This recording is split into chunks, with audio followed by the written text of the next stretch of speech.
हेलो दोस्तों, welcome to my YouTube channel Monty's life style. मैं हूं मोंटी। तो दोस्तों आज हम बनाने जा रहे हैं गणेश जी की प्रतिमा। तो देखिए, वीडियो को एंजॉय कीजिए। वीडियो अच्छा लगे तो वीडियो को लाइक, चैनल को सब्सक्राइब जरूर करना दोस्तों, और अपने दोस्त और फैमिली के साथ इसको शेयर भी करना। और मैंने बहुत ही ईजीली ये अच्छे से बना दिए हैं, और देखते रहिए दोस्तों, फॉलो करना इसको।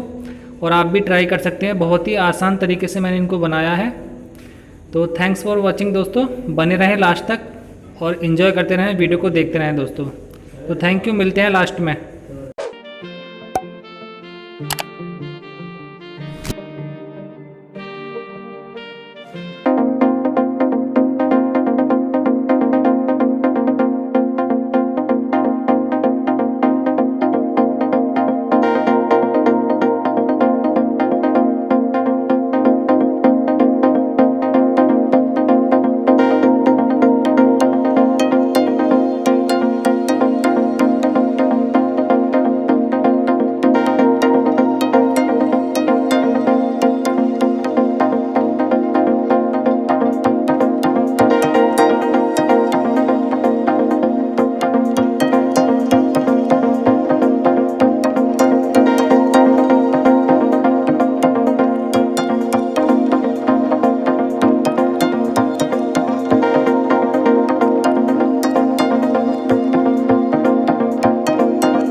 तो उम्मीद करता हूँ दोस्तों वीडियो ज़रूर पसंद आई होगी। पसंद आई तो दोस्तों लाइक ज़रूर कर देना, क्योंकि आप लोग देखने के चक्कर में लाइक करना भूल जाते हो।